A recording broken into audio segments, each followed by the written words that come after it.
Chapter 2 polynomials ಎರಡನೇ ವಿಡಿಯೋಗೆ ಎಲ್ಲ ಮಕ್ಕಳಿಗೆ ಸ್ವಾಗತ. ನಾವು ಇಂದಿನ ತರಗತಿಯಲ್ಲಿ ಏನೇನು ಕಲ್ತಿದ್ವಿ ಅನ್ನೋದನ್ನ ಸುಮ್ಮನೆ ನೋಡಿಕೊಂಡು ನೆಕ್ಸ್ಟ್ ಕ್ಲಾಸ್ಗೆ ಹೋಗ್ಬಿಡೋಣ. ಪಾಲಿನಾಮಿಯಲ್ ಅಂದ್ರೆ ಏನು, types of polynomial based on terms, ಯಾವ್ಯಾವ ಪಾಲಿನಾಮಿಯಲ್ ಬರ್ತವೆ, ಮೊನೋಮಿಯಲ್, ಬೈನಾಮಿಯಲ್, ಟ್ರೈನಾಮಿಯಲ್. ಅದಾದ್ಮೇಲೆ types of polynomial based on degree, linear polynomial, quadratic polynomial, cubic polynomial. ಇದಾದ ನಂತರ ವ್ಯಾಲ್ಯೂ ಆಫ್ ಪಾಲಿನಾಮಿಯಲ್ ನ ಕಲ್ತಿದ್ದೀವಿ, ಝೀರೋಸ್ ಆಫ್ ಪಾಲಿನಾಮಿಯಲ್ ಕಲ್ತಿದ್ದೀವಿ, ಗ್ರಾಫ್ ಅನ್ನ ನೋಡಿ ನಂಬರ್ ಆಫ್ ಝೀರೋಸ್ ಎಷ್ಟಿದೆ ಅಂತ ಹೇಳೋದನ್ನ ಕಲ್ತಿದ್ದೀವಿ. ಇದಿಷ್ಟು ನಾವು ಹಿಂದಿನ ತರಗತಿಯಲ್ಲಿ ಕಲ್ತಿರ್ತಕ್ಕಂಥ ವಿಷಯಗಳು. ಈಗ ಇವತ್ತಿನ ಪಾಠದಲ್ಲಿ ನಾವು finding the zeros of the following quadratic polynomial, quadratic ಪಾಲಿನಾಮಿಯಲ್ಗಳ ಝೀರೋ ಅನ್ನ ಕಂಡುಹಿಡಿಯೋದು ಹೇಗೆ ಅಂತ ನೋಡ್ತೀವಿ. ಅಂದ್ರೆ ಬೈ ಫ್ಯಾಕ್ಟರೈಸೇಷನ್ ಮೆಥಡ್ ಅಂತ. ಫ್ಯಾಕ್ಟರೈಸೇಷನ್ ಮಾಡೋ ಮೂಲಕ ನಾವು ಝೀರೋಸ್ ಗಳನ್ನ ಫೈಂಡ್ ಔಟ್ ಮಾಡೋದು ಹೇಗೆ, ಇದು ತುಂಬಾ ಇಂಪಾರ್ಟೆಂಟ್ ಆಗುತ್ತೆ. ಯಾಕಂದ್ರೆ ಕ್ವಾಡ್ರಾಟಿಕ್ ಪಾಲಿನಾಮಿಯಲ್ ಮತ್ತೆ ಕ್ವಾಡ್ರಾಟಿಕ್ ಈಕ್ವೇಶನ್ ಅಲ್ಲೂ ಕೂಡ ಇದೇ ಮೆಥಡ್ ಇರ್ತದೆ, ಎಲ್ಲ ಸೇಮ್ ಇರ್ತದೆ. ಈಕ್ವೇಶನ್ ಈಸ್ ಈಕ್ವಲ್ ಟು 0 ಬರ್ತದೆ, ಬಟ್ ಪಾಲಿನಾಮಿಯಲ್ ಅಲ್ಲಿ ಹಾಗೇ ಎಕ್ಸ್ಪ್ರೆಷನ್ಸ್ ಗಳು ಇರ್ತವೆ. ಕ್ವಾಡ್ರಾಟಿಕ್ ಪಾಲಿನಾಮಿಯಲ್ ಹೇಗಿರ್ತದೆ ಅಂತ ಗೊತ್ತಲ್ಲ, ಡಿಗ್ರಿ 2 ಇರ್ತಕ್ಕಂಥ ಪಾಲಿನಾಮಿಯಲ್ ನ ಕ್ವಾಡ್ರಾಟಿಕ್ ಪಾಲಿನಾಮಿಯಲ್ ಅಂತ. ಮತ್ತೆ ಎಕ್ಸಾಂಪಲ್ ತಗೊಳ್ಳೋಣ. x² - 5x + 6 ಇದು ಒಂದು ಕ್ವಾಡ್ರಾಟಿಕ್ ಪಾಲಿನಾಮಿಯಲ್. ಯಾಕೆಂದ್ರೆ ಡಿಗ್ರಿ ಹೈಯೆಸ್ಟ್ ಪವರ್ ಎಷ್ಟಿದೆ, 2 ಇದೆ, ಹಾಗಾಗಿ ಇದು ಕ್ವಾಡ್ರಾಟಿಕ್ ಪಾಲಿನಾಮಿಯಲ್. ಇದನ್ನ ಫ್ಯಾಕ್ಟರೈಸೇಷನ್ ಮಾಡೋದು ಅಥವಾ ಝೀರೋಸ್ ಕಂಡುಹಿಡಿಯೋದು ಅಂದ್ರೆ ಎಂತ ಮೆಥಡ್ ಯೂಸ್ ಮಾಡ್ತೀವಿ, ಫ್ಯಾಕ್ಟರೈಸೇಷನ್ ಮೆಥಡ್ ಅಂತ ಯೂಸ್ ಮಾಡ್ತೀವಿ. ಫ್ಯಾಕ್ಟರೈಸೇಷನ್ ಮೆಥಡ್ ಅಲ್ಲಿ ಏನ್ ಮಾಡ್ತೀವಿ ಅನ್ನೋದು ತುಂಬಾ ಇಂಪಾರ್ಟೆಂಟ್, ತುಂಬಾ ಸುಲಭವಾದ ಮಕ್ಕಳಿಗೆ ಕರೆಕ್ಟ್ ಆಗಿ ನೀಟಾಗಿ ಕೇಳಿಸ್ಕೊಂಡ್ಬಿಡಿ. ಈ ತರ ಪ್ರಶ್ನೆಗಳನ್ನ ಈಸಿಯಾಗಿ ಸಾಲ್ವ್ ಮಾಡಬಹುದು. ಓಕೆ, ಮೊದಲನೇದಾಗಿ ಕ್ವಶನ್ ಹಾಗೆ ಬರ್ಕೊಂಡಿದೀವಿ. ಮಧ್ಯದಲ್ಲಿ ಇರ್ತಕ್ಕಂತ ಟರ್ಮ್ ಯಾವುದು, 5x. ಆ ಮಧ್ಯದ ಟರ್ಮ್ ನ ಹಾಗೆ ಉಳಿಸ್ಕೊಂಡು ಫಸ್ಟ್ ಮತ್ತೆ ಲಾಸ್ಟ್ ಟರ್ಮ್ ಅನ್ನು ನೆಕ್ಸ್ಟ್ ಸ್ಟೆಪ್ ಅಲ್ಲಿ ಬರ್ಕೊಂಡಿದ್ದೀವಿ. ಇದನ್ನ ಸ್ಪ್ಲಿಟಿಂಗ್ ಮೆಥಡ್ ಅಂತಲೂ ಕರೀತಾರೆ. ಅಂದ್ರೆ ಮಧ್ಯದ ಟರ್ಮ್ ಅನ್ನ 2 ಟರ್ಮ್ ಗಳಾಗಿ ಬರ್ಕೊಳ್ಳೋ ಮೂಲಕ ನಾವು ಫ್ಯಾಕ್ಟರೈಸೇಷನ್ ಮಾಡ್ತೇವೆ. ಓಕೆ, ನೋಡೋಣ ಸ್ಪ್ಲಿಟಿಂಗ್ ಮಾಡೋದು ಹೇಗೆ ಅಂತ. ಈಗ ನಾವೇನ್ ಮಾಡಿದೀವಿ, ಫಸ್ಟ್ ಟರ್ಮ್ ಲಾಸ್ಟ್ ಟರ್ಮ್ ನ ಬರ್ಕೊಂಡಿದೀವಿ. 6 ಇದೆ, ಇಲ್ಲಿ ಫಸ್ಟ್ ಟರ್ಮ್ ನ x² ನ ಕೋಎಫಿಷಿಯಂಟ್ ನಂಬರ್ ಯಾವ್ದಿದೆ, 1 ಇದೆ. ಇವೆರಡನ್ನ ಗುಣಿಸಿದಾಗ ಎಷ್ಟು ಬರ್ತದೆ ನಮಗೆ, 6. ಈಗ 6ರ ಫ್ಯಾಕ್ಟರ್ಸ್ ಗಳನ್ನ ಲಿಸ್ಟ್ ಔಟ್ ಮಾಡ್ಕೋಬೇಕು. ಮೊದಲನೇದಿಗೆ 6 ಇದೆ, ಇಲ್ಲಿ 1 ಇದೆ, 6 ಹೇಗೆ ಬರ್ತದೆ, 6 1s. ಈಗ ನಾವು ನೋಡ್ಬೇಕು 6 ಮತ್ತೆ 6ರ ಮುಂದೆ ಯಾವ ಚಿಹ್ನೆ ಇದೆ, ಪ್ಲಸ್ ಇದೆ. ಈ ಎರಡೂ ಸಂಖ್ಯೆಗಳ ಮಧ್ಯೆ ಪ್ಲಸ್ ಹಾಕೋಣ. 6 + 1 ಹಾಕಿದಾಗ ಎಷ್ಟು ಉತ್ತರ ಬರ್ತಾ ಇದೆ, 7 7 ಬರ್ತಾ ಇದೆ. ನಮಗೆ ಬೇಕಾಗಿದ್ದೆಷ್ಟು, 5. ಈ 5 ಎಲ್ಲಿಂದ ಬಂತು ನೋಡಿ, ಇಲ್ಲಿ ಮಧ್ಯದ ಟರ್ಮ್ ಏನಿದೆಯಲ್ಲ 5x ಅಂತ, ಈ 5 ಇಲ್ಲಿ ಆನ್ಸರ್ ಬಂದ್ರೆ ನಮ್ಮ ಸ್ಪ್ಲಿಟ್ ಮಾಡಿರ್ತಕ್ಕಂಥ ನಂಬರ್ ಕ್ಲಿಯರ್ ಅಂತ. ಮೊದಲನೇದಾಗಿ ನೋಡ್ಕೊಂಬಿಡಿ, ಫಸ್ಟ್ ಟರ್ಮ್ ಹಾಗೆ ಬರ್ಕೊಂತೀವಿ, ಲಾಸ್ಟ್ ಟರ್ಮ್ ಹಾಗೆ ಬರ್ಕೊಂತೀವಿ. ಲಾಸ್ಟ್ ಟರ್ಮ್ ಮತ್ತೆ ಫಸ್ಟ್ ಟರ್ಮ್ ನ ಕೋಎಫಿಷಿಯಂಟ್ 6 1s 6 ಅಂತ ಬರ್ಕೊಂಡಿದೀವಿ. ಇಲ್ಲಿ 6 ಇದೆ, ಇಲ್ಲಿ 1 ಇದೆ. ಆ ಎರಡೂ ಸಂಖ್ಯೆಗಳನ್ನು ಹಾಗೆ ತಗೊಳ್ತೀನಿ. 6ರ ಮುಂದೆ ಇರ್ತಕ್ಕಂಥ ಚಿಹ್ನೆ ಯಾವುದು, ಪ್ಲಸ್, ಹಂಗಾಗಿ ಪ್ಲಸ್ ತಗೊಂಡಿದ್ದೀನಿ. 6ಕ್ಕೆ 1 ಕೂಡಿಸಿದ್ರೆ ಎಷ್ಟಾಗ್ತದೆ, 7 ಬರುತ್ತೆ. ಬಟ್ ನಮಗೆ ಬೇಕಾಗಿರೋದು ಎಷ್ಟು, 5. ಈ 5 ಅನ್ನೋದು ಹೇಗೆ ಗೊತ್ತಾಗುತ್ತೆ, ಮಧ್ಯದ ಟರ್ಮ್ ನಲ್ಲಿರೋದು 5 ಬರೋ ತರ ನಾವು ಇದನ್ನ ಫ್ಯಾಕ್ಟರೈಸ್ ಮಾಡ್ಬೇಕು. ಅಂದ್ರೆ ಯಾವ 2 ಸಂಖ್ಯೆಗಳನ್ನ ಗುಣಿಸಿದ್ರೆ 6 ಬರ್ತದೋ ಅದೇ ಸಂಖ್ಯೆಗಳನ್ನ ಕೂಡಿದ್ರೆ, ಇಲ್ಲಿ ಪ್ಲಸ್ ಇದೆ ನೋಡಿ, ಕೂಡಿದ್ರೆ ಎಷ್ಟು ಬರ್ಬೇಕು, 5 ಬರ್ಬೇಕು. ಅಂತ 2 ನಂಬರ್ ಯಾವುವು ಅಂತ ಯೋಚನೆ ಮಾಡಿದಾಗ ನಮಗೆ 3 2 3 2s 6 ಆಗುತ್ತೆ. ಈ ಎರಡನ್ನ ಕೂಡಿಸಿದ್ರೆ ಆನ್ಸರ್ ಎಷ್ಟು ಬರ್ತಾ ಇದೆ, 5. ಅಲ್ಲಿಗೆ 5x ಅನ್ನ ಹೇಗ್ ಬರ್ಕೋಬೇಕು ಅನ್ನೋ ಐಡಿಯಾ ನಮಗೆ ಇಲ್ಲಿ ಬಂದ್ಬಿಡ್ತು. ಮೊದಲನೇದಾಗಿ 3x ಅಂತ ಬರ್ಕೊಂತೀವಿ, ಎರಡನೇದು 2x, ಎರಡನ್ನ ಕೂಡಿಸಿದ್ರೆ ಎಷ್ಟಾಗ್ತಿದೆ, 5x. ಏನಿಲ್ಲಿ 5x ಅಂತ ಇದೆಯೋ ಮಧ್ಯದ ಟರ್ಮ್, ಆ ಜಾಗಕ್ಕೆ ನಾವೀಗ ಏನ್ ಬರಿಬೇಕು, 3x + 2x ಅಂತ ಬರಿಬೇಕು. ನೋಡಿ 5x ಸೇಮ್ ಇದೆ, 3x ಮೈನಸ್ ಹಾಗೆ ಬರ್ಕೊಂಡಿದ್ದೀನಿ. ಇಲ್ಲಿರೋ ಮೈನಸ್ ಹಾಗೆ ಬರ್ಕೊಂಡೆ, 5x ಜಾಗದಲ್ಲಿ ಏನ್ ಬರ್ದೆ 3x ಪ್ಲಸ್ 2x. ಓಕೆನಾ? ಈ ಸ್ಟೆಪ್ ಇನ್ನೊಮ್ಮೆ ಹೇಳ್ಬೇಕಾ? Yes, we will repeat this. ಮೊದಲನೇದಾಗಿ ಫಸ್ಟ್ ಟರ್ಮ್ ಲಾಸ್ಟ್ ಟರ್ಮ್ ಬರ್ಕೊಂತೀವಿ. ಫಸ್ಟ್ ಟರ್ಮ್ ಮತ್ತೆ ಲಾಸ್ಟ್ ಟರ್ಮ್ ನ ಗುಣಿಸಿದಾಗ ಎಷ್ಟು ಬರ್ತದೋ ಆ ನಂಬರ್ ನ ತಗೊಳ್ತೀವಿ. ಆ ಎರಡು ನಂಬರ್ ಗಳನ್ನ ಹಾಗೆ ಬರ್ಕೊಂತೀವಿ. 6 1 1 1. ಓಕೆನಾ? ಈಗ ಅವೆರಡರ ನಂಬರ್ ಮಧ್ಯೆ ಯಾವ ಚಿಹ್ನೆ ಹಾಕ್ಬೇಕು ನೋಡಿ. ಯಾರ ಮುಂದೆ ಇರತಕ್ಕಂತ ಚಿಹ್ನೆ ಹಾಕ್ಬೇಕು. ಕಾನ್ಸ್ಟೆಂಟ್ ಟರ್ಮ್ ಇರುತ್ತಲ್ಲ ಅದ್ರ ಮುಂದೆ ಇರೋ ಚಿಹ್ನೆ ಅದ ಹಾಕಿದಾಗ ಇವೆರಡನ್ನ ಕೂಡಿಸಿದಾಗ ಎಷ್ಟು ಬರ್ತಾ ಇದೆ ಅಂಶ? 7 ಬರ್ತಾ ಇದೆ. ನಮಗೆ ಬರ್ಬೇಕಾಗಿರೋದು ಎಷ್ಟು? 5 ಬರಬೇಕು. 5 ಬರುವಂತ ನಂಬರ್ ಗಳನ್ನ ಹುಡುಕೊಂಡಿದ್ವಿ. ಯಾವ್ಯಾವು? 3 2 ಕೂಡಿದ್ರೆ 5 ಬರ್ತದೆ. ಇಲ್ಲಿ ಇರೋ ಪ್ಲಸ್ ಚಿಹ್ನೆ ಯಾವ್ದ್ರಿಂದ ಬಂದಿದೆ ಅಂದ್ರೆ ಈ ಪಾಲಿನಾಮಿಯಲ್ ಅಲ್ಲಿ 6 ಮುಂದೆ ಯಾವ್ದಿದೆಯೋ ಅದು ಕಾನ್ಸ್ಟೆಂಟ್ ಟರ್ಮ್ ನ ಮುಂದೆ ಇರ್ತಕ್ಕಂಥ ಚಿಹ್ನೆ. ಈಗ ನಮಗೆ 5ನ್ನ 3 2 ಹಂಗ ಬರ್ಕೊಂಡು ಗೊತ್ತಾಗುತ್ತೆ. 5x ಅನ್ನ ಹೇಗೆ ಬರ್ಕೋಬಹುದಾಗಾದ್ರೆ 3x 2x ಇವೆರಡನ್ನ ಕೂಡಿದ್ರೆ 5x ಬರುತ್ತೆ. ಇದೇ ಇದೆಯೋ ಹಾಗೆ 5x ಜಾಗದಲ್ಲಿ ಹಾಕೊಂತೀವಿ. ಮೈನಸ್ ಆಸ್ ಇಟ್ ಈಸ್ ಇರ್ತದೆ. 5x ಜಾಗಕ್ಕೆ ಏನ್ ಹಾಕೊಂತೀವಿ? 3x ಪ್ಲಸ್ 2x ಅಂತ ಬರ್ಕೊಂತೀವಿ. ಈಗ ಗುಣಿಸ್ಕೋಬೇಕು. ಮೈನಸ್ ಇಂದ minus 3x plus into minus minus 2x plus 6 ಆಗ. ಈಗ ಎರಡೆರಡು ನಂಬರ್ಸ್ ಗಳನ್ನ ಒಂದು ಗ್ರೂಪ್ ಮಾಡ್ಕೊಳ್ಳೋಣ. ಎಕ್ಸ್ ಸ್ಕ್ವೇರ್ ಮೈನಸ್ 3x ಒಂದು ಗ್ರೂಪ್, ಮೈನಸ್ 2x ಪ್ಲಸ್ 6 ಒಂದು ಗ್ರೂಪ್. ಇವೆರಡರಲ್ಲಿ ಕಾಮನ್ ಆಗಿರ್ತಕ್ಕಂಥ ಸಂಖ್ಯೆ ಏನು? ಎರಡು ಎಕ್ಸ್ ಸೇಮ್ ಇದೆ, ಹಾಗಾಗಿ ಉಳಿಯೋದು ಎಕ್ಸ್ ಪ್ಲಸ್ 3. ಈ ಎರಡರಲ್ಲಿ ಯಾವುದು ಸೇಮ್ ಇದೆ ನೋಡಿದ ತಕ್ಷಣ ಗೊತ್ತಾಗೋದಿಲ್ಲ. ಇಲ್ಲಿ ಮೈನಸ್ ಅನ್ನ ಹಾಗೆ ಬರ್ಕೊಳ್ತೀವಿ. ಓಕೆ, 2 ಎಕ್ಸ್ ಇದೆ, ಇಲ್ಲಿ 6 ಇದೆ. 2 ಮತ್ತೆ 6 ನೋಡಿದಾಗ ನಮಗೆ ಗೊತ್ತಾಗ್ತಿದೆ 6 ಹೇಗೆ ಬರ್ತದೆ? 2 3 ಹಾಗಾಗಿ ಎರಡರಲ್ಲೂ ಎರಡು ಟರ್ಮ್ಗಳಲ್ಲಿ ಏನ್ ಕಾಮನ್ ಆಗಿದೆ? 2 ಕಾಮನ್ ಇದೆ. ಉಳಿಯೋದೇನು? ಫಸ್ಟ್ ಟರ್ಮ್ ನಲ್ಲಿ -2 ಹೋಯ್ತು, ಉಳಿಯೋದು ಪ್ಲಸ್ ಎಕ್ಸ್. ಇಲ್ಲಿ ಪ್ಲಸ್ ಇದೆ, ಮೈನಸ್ ಅನ್ನು ಕಾಮನ್ ತೆಗ್ದಿವಿ ಅಂದ್ರೆ ಪ್ಲಸ್ ಎಕ್ಸ್ ಸಿಗ್ತದೆ. ಏನ್ ಗುಣಿಸಿದ್ರೆ ಪ್ಲಸ್ ಸಿಗ್ತದೆ? ಮೈನಸ್ ಜೊತೆ ಇನ್ನೊಂದು ಮೈನಸ್ ಅನ್ನ ಗುಣಿಸಿದ್ರೆ ಸಿಗ್ತದೆ. ಓಕೆನಾ? ಪ್ಲಸ್ ಇಂಟು ಮೈನಸ್ ಮೈನಸ್ ಅಂತ ಬರ್ಕೊಂಡು ಇಲ್ಲಿ 6 ಹೇಗೆ ಬರ್ತದೆ? 3 2s. ಈಗ ಈ ಎರಡೂ ಟರ್ಮ್ಸ್ ಗಳಲ್ಲಿ ನೋಡಿ, ಇಲ್ಲಿ ಒಂದು ಟರ್ಮ್ ಇದೆ, ಇಲ್ಲಿ ಒಂದು ಟರ್ಮ್ ಇದೆ. ಎರಡರಲ್ಲೂ ಸೇಮ್ ಕಾಣಿಸ್ತಿರೋದು ಏನು? X minus 3. ಅದನ್ನ ಒಂದ್ ಕಡೆ ಬರ್ಕೊಂತೀವಿ. ಇನ್ನು ಉಳಿದಿದ್ದನ್ನ ಒಂದ್ ಕಡೆ ಬರ್ಕೊಂತೀವಿ. X minus 2. ನೋಡಿ, ಇಲ್ಲಿಗೆ ನಾವು ಫ್ಯಾಕ್ಟರೈಸ್ ಮಾಡಾಯ್ತು. ಈಗ ನಮಗೆ ಝೀರೋಸ್ ಬರ್ಬೇಕು ಅಂದ್ರೆ ಏನ್ ಮಾಡ್ಕೋಬೇಕು? ಈ ಎರಡನ್ನ ಸಪರೇಟ್ ಆಗಿ ಇಸ್ ಈಕ್ವಲ್ ಟು 0 ಅಂತ ಬರ್ಕೋಬೇಕು. ಅಂದ್ರೆ x minus 3 is equal to 0 ಅಥವಾ x minus 2 is equal to 0 ಅಂತ ಬರ್ಕೋಬೇಕು. ಓಕೆ, ನೋಡಿ, ಮೊದಲನೇದು 0 ಇಸ್ ಈಕ್ವಲ್ ಟು ಮಾಡ್ತಾ ಇದೀವಿ, ಎರಡನೇದು 0 ಇಸ್ ಈಕ್ವಲ್ ಟು ಮಾಡ್ಕೊಂತೀವಿ. ಮಾಡಿದ್ವಲ್ವಾ? ಈಗ -3 ಅನ್ನ ಆ ಕಡೆ ಕಳಿಸಿದಾಗ ನಮಗೆ ಎಕ್ಸ್ ವ್ಯಾಲ್ಯೂ ಬಂದ್ಬಿಡ್ತದೆ. X is equal to x minus 2 is equal to 0. x is equal to 3 ಅಥವಾ x is equal to 2. ನೋಡಿ, ನಮಗೆ ಆನ್ಸರ್ ಬಂತಲ್ವಾ?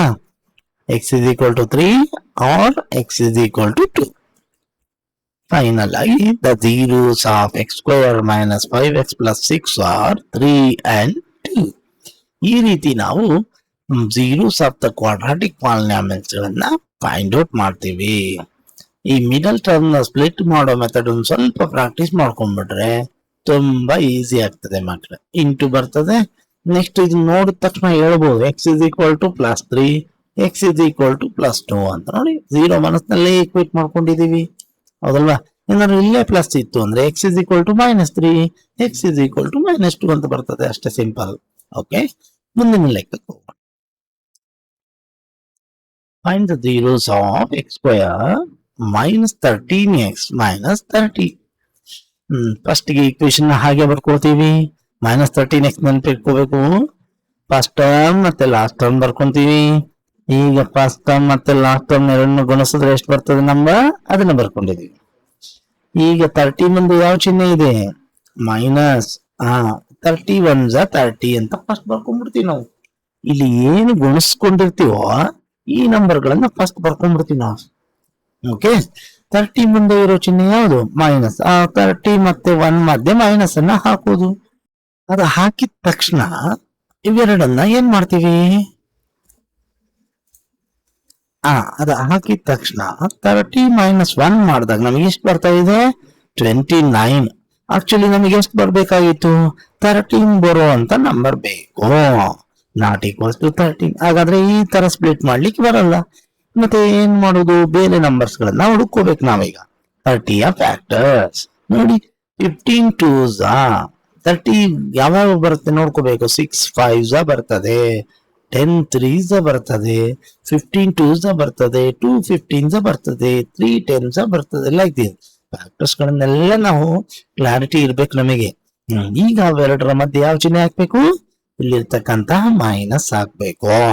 15ರಲ್ಲಿ -2 ಮಾಡಿದ್ರೆ 13 ಬರ್ತದ? ಎಸ್. ಈಗ ಎರಡು ಕಡೆ ಎಕ್ಸ್ ಎಕ್ಸ್ ಅನ್ನ ಬರ್ಕೊಂತೀವಿ. ಅಲ್ಲಿಗೆ 13x ಬದಲಿ ನಾವು ಹೇಗೆ ಬರ್ಕೋಬಹುದು? 15x - 2x 15x - 2x ಅಂತ ಬರ್ಕೋಬಹುದು. ಇದನ್ನ ಇಲ್ಲಿಗೆ ಬರ್ಕೊಳ್ಳೋಣ. ಮೈನಸ್ ಆಸ್ ಇಟ್ ಈಸ್ ಇದು. ಈಗ ಮೈನಸ್ ಇಂದ ಗುಣಾಕಾರ ಮಾಡ್ಕೊಳ್ಳೋಣ. x² - 15x minus into minus plus 2x ಆಗ್ತದೆ, -30. ಈಗ ಫಸ್ಟ್ 2 ಟರ್ಮ್ಸ್ ಅಲ್ಲಿ ಕಾಮನ್ ಇರೋದು ಯಾವುದು? x ಕಾಮನ್ ಇದೆ. ಅದನ್ನ ಹೊರಗೆ ತೆಗೆದ್ರೆ ಏನ್ ಬರ್ತದೆ? x - 15. ಈಗ ಇವೆರಡರಲ್ಲಿ ಏನ್ ಕಾಮನ್ ಇದೆ? 30 ಅನ್ನೋದು 2ರಿಂದ ಗುಣಿಸಿದಾಗ ಬರ್ತದ 2 15ಗೆ ಅಲ್ವಾ? 2 ಕಾಮನ್ ತೆಗೆದ್ರೆ ಉಳಿಯೋದೇನು? x - 15.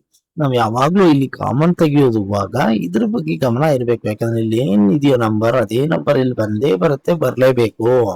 ಬರೋ ತರಾನೇ ನಾವು ಕಾಮನ್ ತೆಗಿಬೇಕಾಗ್ತದೆ. ಓಕೆ, ಇಲ್ಲಿ ಪ್ಲಸ್ ಇದೆ, ಪ್ಲಸ್ ಕಾಮನ್ ತೆಗೆದಿವಿ. 2 ಆಬ್ಸೆಕ್ಟ್ ಎಕ್ಸ್. ಇಲ್ಲಿ 2ರಿಂದ 15 ಗುಣಿಸಿದಾಗ 30 ಬರ್ತದೆ. ಹಾಗಾಗಿ 2 ಕಾಮನ್ ತೆಗೆದು.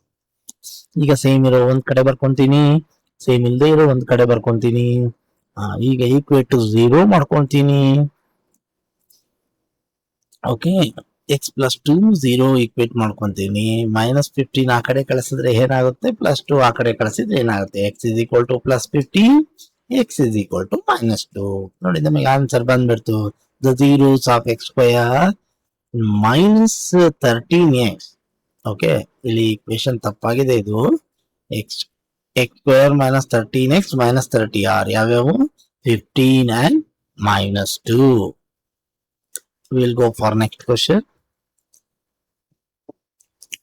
ನೋಡಿ, ಈಕ್ವೇಶನ್ ಪಾಲಿನಾಮಿಯಲ್ ನ ಆಸ್ ಇಟ್ ಈಸ್ ಬರ್ಕೋಬೇಕು ನಾವು. ಬರ್ಕೊಂಡು ನೆಕ್ಸ್ಟ್ ಸ್ಟೆಪ್ ಏನು? 17x ಮಿಡಲ್ ಟರ್ಮ್ ನ ಗಮನ ಇಟ್ಟು ನೋಡ್ಕೋಬೇಕು. ಫಸ್ಟ್ ಮತ್ತೆ ಲಾಸ್ಟ್ ಟರ್ಮ್ಸ್ ಗಳನ್ನ ಬರ್ಕೋಬೇಕು. ಫಸ್ಟ್ ಮತ್ತೆ ಲಾಸ್ಟ್ ಟರ್ಮ್ ಗುಣಿಸಿದಾಗ ಎಷ್ಟು ಬರ್ತದೆ? 6 ಬರ್ತದೆ. 60 ನೋಡಿ, 61 ಅಂತ ಬರ್ಕೊಂತೀನಿ. 16 ನಲ್ಲಿ 1 ನ ಕೂಡಿದ್ರೆ ಎಷ್ಟು ಬರ್ತದೆ? 61 ಬರ್ತದೆ. ಆಗೋದಿಲ್ಲ. ಅದಕ್ಕೋಸ್ಕರ ನಾವೇನ್ ಮಾಡ್ಬೇಕು? ಬೇರೆ ಫ್ಯಾಕ್ಟರ್ಸ್ ಗಳನ್ನ ಸರ್ಚ್ ಮಾಡ್ಬೇಕು. ಆ ಫ್ಯಾಕ್ಟರ್ಸ್ ಯಾವ್ದು ಅಂದ್ರೆ 10 6 10 ಮತ್ತೆ 6 ಕೂಡಿಸಿದ್ರೆ ಎಷ್ಟು ಬರ್ತಾ ಇದೆ? 17 ಬರ್ತಾ ಇಲ್ಲ, 16 ಬರ್ತಾ ಇದೆ. ಹಂಗಾಗಿ ಇದು ಆಗೋದಿಲ್ಲ. Go for next number. 12 5s ನೋಡೋಣ. 12 5s 60 ಬರ್ತದೆ. ಎರಡನ್ನು ಕೂಡಿದ್ರೆ 17 ಬರ್ತದ? ಎಸ್. ಈಗ ನಮಗೆ ಸ್ಪ್ಲಿಟ್ ಮಾಡಿರ್ತಕ್ಕಂಥ ನಂಬರ್ಗಳು ಸಿಕ್ಕಿದಾವೆ. 17x ಅನ್ನ ಹೇಗೆ ಬರ್ಕೋಬಹುದು? 12x 12x + 5x 15x 17x replace ಮಾಡಿ 12x + 5x ಅನ್ನ ಬರ್ಕೋತೀವಿ. ಮೈನಸ್ ಇಂದ ಮಲ್ಟಿಪ್ಲೈ ಮಾಡ್ಕೊಳ್ಳೋಣ. -12x + 5x + 60. ಈಗ ಕಾಮನ್ ಫ್ಯಾಕ್ಟರ್ ತೆಗಿಬೇಕು. ಫಸ್ಟ್ 2 ಟರ್ಮ್ಸ್ ಅಲ್ಲಿ x ಕಾಮನ್ ಇದೆ, ಉಳಿಯೋದು x - 12. ಇದರಲ್ಲಿ -5 ಅನ್ನ ಕಾಮನ್ ತಗೊಳ್ತೀವಿ. ನೋಡಿ, -5 ಹೇಗೆ ತಗೊಂತೀವಿ? ಫಸ್ಟ್ ಯಾವ ಚಿಹ್ನೆ ಇರ್ತದೋ ಅದನ್ನ ಕಾಮನ್ ತೆಗೆದು ಬಿಡ್ಬೇಕು. ಓಕೆನಾ? ಇಲ್ಲಿ ಯಾವ್ದೋ ಚಿಹ್ನೆ ಇರ್ಲಿ, ವರಿ ಬೇಡ. ಇಲ್ಲಿ ಯಾವ ಚಿಹ್ನೆ ಇದೆಯೋ ಅದನ್ನ ತೆಗೆದು ಬಿಡಿ. ಮೈನಸ್ ಅನ್ನ ತೆಗೆದಾಗ ಇಲ್ಲಿರೋ ಚಿಹ್ನೆ ಬದಲಾಗುತ್ತೆ. ಪ್ಲಸ್ ಇದ್ರೆ ಮೈನಸ್ ಆಗುತ್ತೆ, ಮೈನಸ್ ಇದ್ರೆ ಪ್ಲಸ್ ಆಗುತ್ತೆ. ಅಷ್ಟೇ, ಸಿಂಪಲ್. ಇನ್ನು ಈ 16 ಅಲ್ಲಿ 5 ಅಲ್ಲಿ ಯಾವ್ದು ಕಾಮನ್ ಇದೆ ಅಂತ ಯೋಚನೆ ಮಾಡಿದಾಗ ನಮಗೆ ಗೊತ್ತಾಗ್ತದೆ 5 12 60. ಹಾಗಾಗಿ 5 ಅನ್ನ ಕಾಮನ್ ತೆಗೆದಿದೆ. ಇನ್ನ ರಿಮೈನಿಂಗ್ ಏನು ಉಳಿತಪ್ಪ? x - 12. ಈ ಮೈನಸ್ ಅನ್ನ ಹೇಗ್ ಬರಿತೀವಿ? ಇವರಿಬ್ಬರನ್ನ ಗುಣಿಸ್ಕೊಂಡು ಬರಿಬೇಕು. ತುಂಬಾ ಸರಳವಾಗಿದೆ ಮಕ್ಕಳೇ. ಇದನ್ನು ಪ್ರಾಕ್ಟೀಸ್ ಮಾಡ್ತಾ ಮಾಡ್ತಾ ಮಾಡ್ತಾ ನಿಮಗೆ ಬಂದ್ಬಿಡ್ತದೆ. ಸೇಮ್ ಇರ್ತಕ್ಕಂಥವನ್ನ ಒಂದ್ ಸಾರಿ ಬರ್ಕೊಂತೀವಿ, ಆ ಕಡೆ ಈ ಕಡೆ ಬಾಕಿ ಉಳಿದವ್ರನ್ನ ಒಂದ್ ಕಡೆ ಬರ್ಕೊಂತೀವಿ. ಈಗ ಇವನ್ನ ಏನ್ ಮಾಡ್ಬೇಕು, ಈಕ್ವೇಟ್ ಟು 0 ಮಾಡ್ತೀವಿ. ಈಕ್ವೇಟ್ ಟು 0 ಮಾಡಿದಾಗ ಏನಾಗುತ್ತೆ, -0 12 ಆ ಕಡೆ ಹೋದ್ರೆ +12 ಆಗುತ್ತೆ, -5 ಆ ಕಡೆ ಹೋದ್ರೆ +5 ಆಗುತ್ತೆ. ಅಲ್ಲಿಗೆ zeros of x² - 17x + 60 are 12 and 5. This is the answer. Okay. Now we will go for one more question. ಯಾಕೆ ಇದೇ ಕಾನ್ಸೆಪ್ಟ್, ಒಂದೇ ಕಾನ್ಸೆಪ್ಟ್ ನ ಇಷ್ಟು ಲೆಕ್ಕಗಳನ್ನು ತಗೊಳ್ತಾ ಇದ್ದೀನಿ ಅಂದ್ರೆ, ರೀಸನ್ ನೀವು ಈ ಸ್ಪ್ಲಿಟ್ ಮಾಡೋ ಮೆಥಡ್ ನ ತುಂಬಾ ಕ್ಲಿಯರ್ ಆಗಿ ಕಲ್ತ್ಕೊಂಡ್ಬಿಡ್ಬೇಕು. ಇದೊಂದೇ ಜಾಗದಲ್ಲ, ಇನ್ನು ಬೇರೆ ಬೇರೆ ಚಾಪ್ಟರ್ ಗಳಲ್ಲೂ ಕೂಡ ನಿಮಗೆ ಈಕ್ವೇಶನ್ಸ್ ಗಳು ಬರ್ತಿರ್ತಾವೆ, ಪಾಲಿನಾಮಿಯಲ್ಸ್ ಬರ್ತಿರ್ತಾವೆ, ಅಲ್ಲೆಲ್ಲ ಜೀರೋಸ್ ಅನ್ನ ಫೈಂಡ್ ಔಟ್ ಮಾಡ್ಬೇಕಾಗುತ್ತೆ. ಹೈಯರ್ ಸ್ಟಡೀಸ್ ಕೂಡ ನಿಮಗೆ ಹೆಲ್ಪ್ ಆಗ್ತಕ್ಕಂತ ಕಾನ್ಸೆಪ್ಟ್. ಹಂಗಾಗಿ ಈ ಕ್ವಶನ್ಸ್ ಗಳು ತರ ಆಗ್ಬಿಟ್ರಿ ಅಂದ್ರೆ ನಿಮಗೆ ಹಿಡಿಯೋರೇ ಇರೋಲ್ಲ. ಮೊದಲಿಗೆ ಕ್ವಶನ್ ನ ಬರ್ಕೊಂತೀವಿ, ಮೆಥಡ್ಗೆ ಗಮನ ಇರುತ್ತೆ, ಅದನ್ನೇನು ಮಾಡಲ್ಲ. ಫಸ್ಟ್ ಟರ್ಮ್ ಮತ್ತು ಲಾಸ್ಟ್ ಟರ್ಮ್ ಬರ್ಕೊಂತೀವಿ, ಅವೆರಡನ್ನ ಮಲ್ಟಿಪ್ಲೈ ಮಾಡ್ಕೋಬೇಕು. 3 2s are 6. 3 ಮತ್ತೆ 2 ಇದೆ, ಚಿಹ್ನೆ ಯಾವ್ದು ಬರ್ಕೋಬೇಕು ಮಧ್ಯದಲ್ಲಿ, 3 ಮುಂದೆ ಇರೋ ಚಿಹ್ನೆ ಯಾವ್ದಿದೆಯೋ ಅದನ್ನ ಬರ್ಕೋಬೇಕು. ಮೈನಸ್ 3ರಲ್ಲಿ 2 ಹೋದ್ರೆ ಎಷ್ಟು, 1 ಬರ್ತದೆ. ನಮಗೆ ಎಷ್ಟು ಬರ್ಬೇಕಾಗಿತ್ತು, 5 ಬರುವಂತ ನಂಬರ್ಸ್ ಗಳು ಬೇಕು.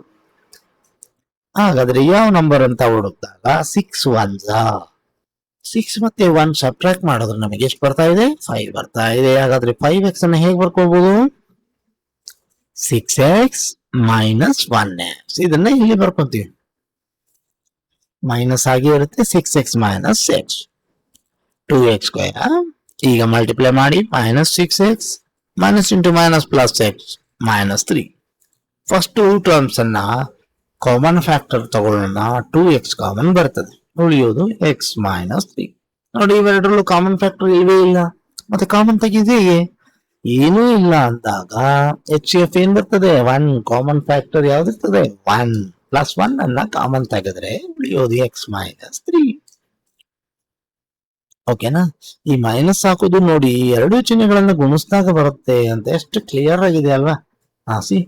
ಆ ಮೈನಸ್ ಇವೆರಡನ್ನ ಗುಣಿಸಿದಾಗ ಬರ್ತದೆ, ಅಷ್ಟೇ ಸಿಂಪಲ್. ನೀವು ಹೆಚ್ಚು ನೆನ್ಪಿಟ್ಕೊಳ್ಬೇಡ, ಜಸ್ಟ್ ಅಲ್ಲಿರೋ ನಂಬರ್ಸ್ ಗಳನ್ನ, ಚಿಹ್ನೆಗಳನ್ನ ನೋಡಿ ಇದು ಮಾಡ್ಬೇಕು ಅಂತ ಅಂದ್ಕೊಂಡ್ರೆ ಈಸಿಯಾಗಿ ನೀವು ಸಾಲ್ವ್ ಮಾಡ್ಬೋದು.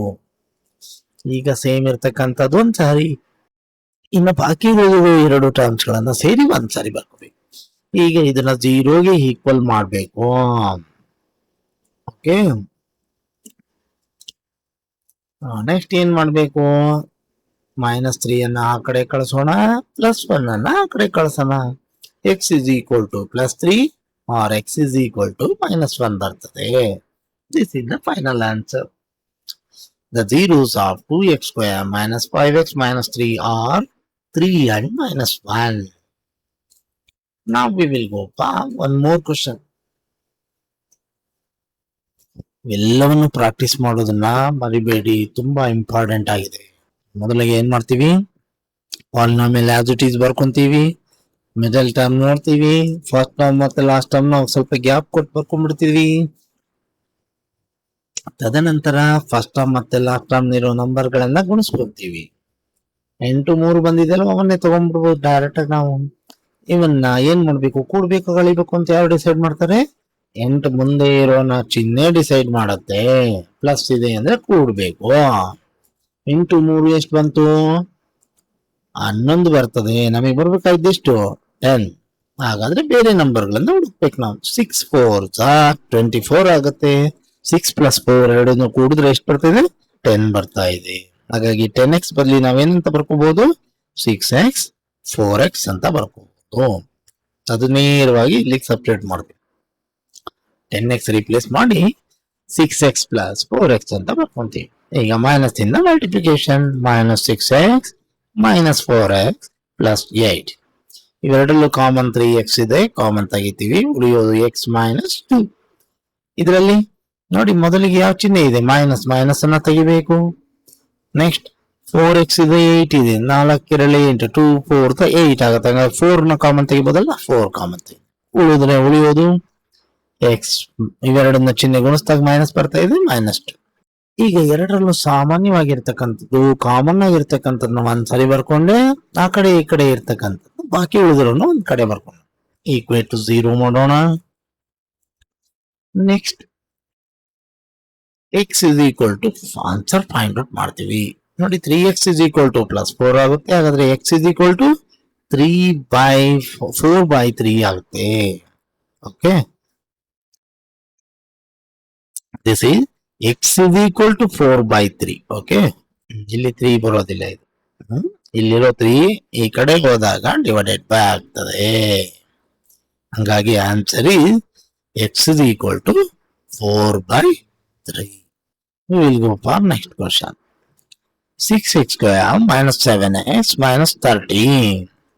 ಪಾಲಿನಾಮಿಯಲ್ ಹಾಗೆ ಬರ್ಕೊಂತೀವಿ. ಫಸ್ಟ್ ಟರ್ಮ್ ಲಾಸ್ಟ್ ಟರ್ಮ್ ಬರ್ಕೊಂತೀವಿ. 13 6 78 ಬರ್ಕೊಂಡಿದೀವಿ. ಓಕೆ, ಈಗ ಇದನ್ನ ಸ್ಪ್ಲಿಟ್ ಮಾಡಬೇಕು. 13 6 ಯಾವ ಚಿಹ್ನೆ ಬರುತ್ತೆ ಮಧ್ಯೆ? ಮೈನಸ್. ಮೈನಸ್ ಎಲ್ಲಿದೆ ನೋಡಿ? 13 ನ ಮುಂಭಾಗದಲ್ಲಿ ಇದೆ. ಇದನ್ನ ಬರ್ಕೊಂತೀವಿ. ಇವೆರಡನ್ನ ಕಳೆದಾಗ ಎಷ್ಟು ಬರ್ತಾ ಇದೆ? 7 ಬರ್ತಾ ಇದೆ. ನಮಗೆ ಎಷ್ಟು ಬರ್ಬೇಕಾಯ್ತು? 7 ಓನ್ಲಿ. ಹಂಗಾಗಿ ನಮಗೆ ಫ್ಯಾಕ್ಟರ್ ಸಿಕ್ಬಿಟ್ವು. 13x 6x ಅವನ್ನ ಆಸ್ ಇಟ್ ಈಸ್ ಹಾಗೆ ಬರ್ಕೊಳ್ತೀವಿ. 6x minus 13x minus into minus ನೋಡಿ, ಇವ್ರಿಬ್ಬರನ್ನ ಮಲ್ಟಿಪ್ಲೈ ಮಾಡಬೇಕು, ಪ್ಲಸ್ ಬರ್ತದೆ. 6x minus 13. ಇದರಲ್ಲಿ ಕಾಮನ್ ಆಗಿರ್ತಕ್ಕಂಥದ್ದನ್ನ x ತೆಗಿತೀನಿ, ಉಳಿಯೋದು 6x ಮೈನಸ್ 13. ಇದರಲ್ಲಿ +6 ಅನ್ನ ಕಾಮನ್, +1 ಅನ್ನ ಕಾಮನ್ ತೆಗಿನಿ, ಯಾಕಂದ್ರೆ ಯಾವುದೇ ಕಾಮನ್ ಫ್ಯಾಕ್ಟರ್ ಇಲ್ಲ. ಹಾಗಾಗಿ 6x ಮೈನಸ್ 13 ಬರ್ತದೆ. ನೆಕ್ಸ್ಟ್ ಸ್ಟೆಪ್ ಅಲ್ಲಿ ಸೇಮ್ ಇರೋದನ್ನ ಒಂದ್ಸಾರಿ, ಡಿಫರೆಂಟ್ ಆಗಿರೋದನ್ನ ಒಂದ್ಸಾರಿ ಬರ್ಕೊಂಡ್ವಿ. ನೆಕ್ಸ್ಟ್ ಈಕ್ವೇಟ್ 0 ಮಾಡ್ಕೋತೀವಿ.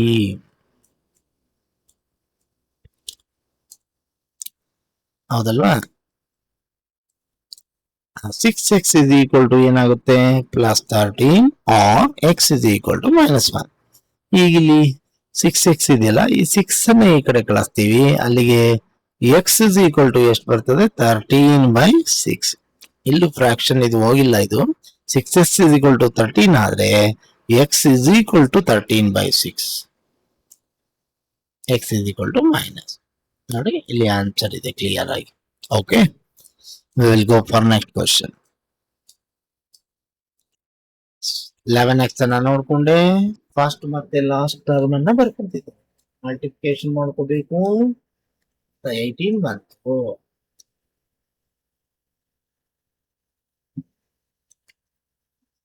ಅವುಗಳ ಮಧ್ಯೆ ಯಾವ ಚಿಹ್ನೆ ಹಾಕೋಬೇಕು? 6 ಮುಂದೆ ಇರೋ ಚಿಹ್ನೆ ಪ್ಲಸ್ ಹಾಕೊಂಡಿವಿ. ಎರಡನ್ನ ಕೂಡಿದಾಗ ಎಷ್ಟು ಬರ್ತಾ ಇದೆ? 6 + 3 is 9 ಬರ್ತಾ ಇದೆ. ನಮಗೆ ಎಷ್ಟು ಬರ್ಬೇಕಾಯ್ತು? 11 ಯಾಕೆ ಬರ್ಬೇಕು? ಇಲ್ಲಿರೋ ಮಿಡಲ್ ನೆಕ್ಸ್ಟ್ ಬೇರೆ ನಂಬರ್ಗಳನ್ನ ಹುಡ್ಕೊಂತೀವಿ. 9 + 2 9 2 18 ಆಗುತ್ತೆ. ಇವೆರಡನ್ನ ಕೂಡಿದ್ರೆ 11 ಬಂತು. ಅದನ್ನ ಬರ್ಕೊಂತೀವಿ. Okay, multiply by -9x -2x + 8. Common factor is 3x. x -3 ಆಗುತ್ತೆ. ಇದರಲ್ಲಿ ಕಾಮನ್ ಫ್ಯಾಕ್ಟರ್ -2 ಬರುತ್ತೆ. ಉಳಿಯೋದು x ಪ್ಲಸ್ ಇಂಟು ಮೈನಸ್ -3. ಇವೆರಡರಲ್ಲಿ ಸೇಮ್ ಇರ್ತಕ್ಕಂಥವು x -3, ಇವೆರಡರಲ್ಲಿ ಸೇಮ್ 3x ಈಕ್ವೇಟ್ ಟು 0 ಮಾಡ್ಕೊಂತೀನಿ. x is equal to +3 ಆಗುತ್ತೆ. ಇಲ್ಲಿ 3x is equal to 2 ಆಗುತ್ತೆ. ನೆಕ್ಸ್ಟ್ ಸ್ಟೆಪ್ ಅಲ್ಲಿ x is equal to ಏನ್ ಬರಬೇಕು? 2/3. ಎಲ್ಲ ಲೆಕ್ಕನೂ ಹಾಗೆ ಆಗ್ಬಿಟ್ಟಿದೆ. 3x is equal to 2 ಆದ್ರೆ x is equal to 3/2. That's all. Okay, ಇದು zeros of given equation. 10x square plus 3x minus 4. First last term ಬರ್ಕೊಂಡ್ವಿ, ಮಲ್ಟಿಪ್ಲೈ ಮಾಡ್ಕೊಂಡ್ವಿ, ನಂಬರ್ ತಗೊಂಡ್ವಿ, ಫ್ಯಾಕ್ಟರೈಸ್ ಮಾಡ್ಕೊಂತೀವಿ, ಮೈನಸ್ ಬರ್ಕೊಂತೀವಿ. ಆನ್ಸರ್ ಎಷ್ಟು ಬರ್ತದೆ? 6 ಬರ್ತಾ ಇದೆ. ನಮಗೆ 3 ಬರಬೇಕು. 3 ಬರುವಂತ ಫ್ಯಾಕ್ಟರ್ಸ್ ಗಳನ್ನ ಹುಡುಕೋಬೇಕು. 40ರ ಫ್ಯಾಕ್ಟರ್ಸ್ 8 5 40. 8 ಅಲ್ಲಿ 5 ಹೋದ್ರೆ ಎಷ್ಟು ಬರ್ತದೆ? 3 ಬರ್ತದೆ. ಹಂಗಾಗಿ ನಮಗೆ ಬರ್ಬೇಕಾದ್ರೆ 3x ಜಾಗಕ್ಕೆ ಏನ್ ಬರೀಬೇಕು? 8x minus 5x. ಪ್ಲಸ್ ಇಂದ ಮಲ್ಟಿಪ್ಲೈ ಮಾಡ್ತೀವಿ. 8x minus 5x minus 4. First ಅಲ್ಲಿ ಕಾಮನ್ ಫ್ಯಾಕ್ಟರ್ 2x ಅನ್ನ ಕಾಮನ್ ತೆಗೆದ್ರೆ ಉಳಿಯೋದು 5x plus 4. -1 ಅನ್ನ ಕಾಮನ್ ತೆಗೆದ್ರೆ 5x ಪ್ಲಸ್ 4. ಓಕೆ, ಈಗ ಎರಡೂ ಕಡೆ this one is 5x plus 4 ಮಕ್ಕಳೇ. ಇದು ಎರಡರಲ್ಲೂ ಸೇಮ್ ಇದೆ, ಅದನ್ನ ಬರ್ಕೊಂಡಿದೀವಿ.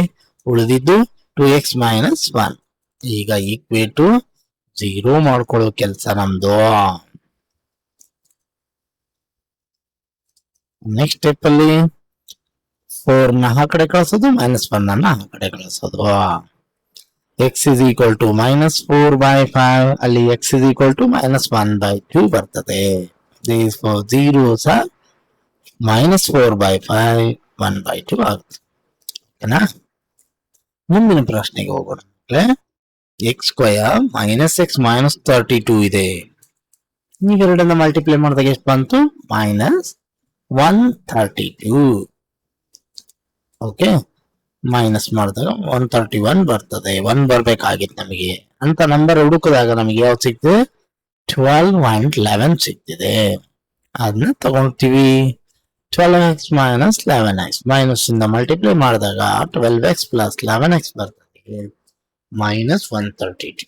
x into x minus 12 plus 11 into x minus 12. ಎರಡೂ ಕಡೆ ಸೇಮ್ ಇರೋದನ್ನ ಬರ್ಕೊಂಡಿದೀವಿ. ಈಕ್ವೇಟ್ ಟು 0 ಮಾಡ್ತೀವಿ ಮಕ್ಕಳೇ. ತದನಂತರ we will get the answer. Verbal problems ಎಲ್ಲ ಬರ್ತವೆ ಇದ್ರ ಮೇಲೆ, ಹಂಗಾಗಿ ತುಂಬಾ ಕೇರ್ಫುಲ್ ಆಗಿ ನಾವು ಇದನ್ನ ಸ್ಟಡಿ ಮಾಡಬೇಕಾಗ್ತದೆ. ಓಕೆ, ಈ ಪ್ರಶ್ನೆನ ಹಾಗೆ ನೋಡ್ಕೊಳ್ಳಿ. ನೋಡಿ, ಇಲ್ಲಿ ಫ್ಯಾಕ್ಟರ್ಸ್ ಮಾಡಬೇಕು. ಹೀಗಿದೆ, ಇದು ವಿಶೇಷವಾದ ಲೆಕ್ಕ. ಇದು ಮಧ್ಯದಲ್ಲಿ ರೂಟ್ ಬಂದಿರೋದ್ರಿಂದ ಫ್ಯಾಕ್ಟರ್ಸ್ ಮಾಡೋದು ಹೇಗೆ? 6 ಮಧ್ಯದಲ್ಲಿ 2 3 ಬರ್ತದೆ, ಈ ತರ ಇತ್ತು. ರೂಟ್ ಬರೋದು ಹೇಗೆ ಅಂತ ಬರೀ 3 ಅನ್ನ ನಾವು √3 × √3 ಅಂತ ಬರ್ಕೋಬೋದಾ? ಯಾಕೆಂದ್ರೆ ಇಲ್ಲಿ √3 ಇದೆಯಲ್ಲ, ಅದನ್ನ ನೋಡ್ಕೊಂಡು ಮಾಡ್ಕೊಂಡಿದ್ದೀವಿ. ಇದನ್ನ ಹೀಗೆ ಬರ್ಕೋಬಹುದು. ನೋಡಿ, 2√3 ಪ್ಲಸ್ 1√3. ಈಗ ಅವೆರಡನ್ನ ತಗೊಂಡ್ಬಂದು ಇಲ್ಲಿ ಮಧ್ಯಕ್ಕೆ ಹಾಕೊಂತೀವಿ. ಮೈನಸ್ ಇಂದ ಮಲ್ಟಿಪ್ಲೈ ಮಾಡ್ಕೊಳ್ಳೋಣ. Common factor x -2√3. ಇದರಲ್ಲಿ ಕಾಮನ್ ಫ್ಯಾಕ್ಟರ್ -√3 ಬರ್ತದೆ. x -2√3. ಈಗ ಎರಡರಲ್ಲೂ ಸೇಮ್ ಇರೋದು x -√3 x -2√3 into x -3 compare to 0ಗೆ ಕಂಪೇರ್ ಮಾಡಿಕೊಂಡಾಗ x ವ್ಯಾಲ್ಯೂ ಬರ್ತದೆ.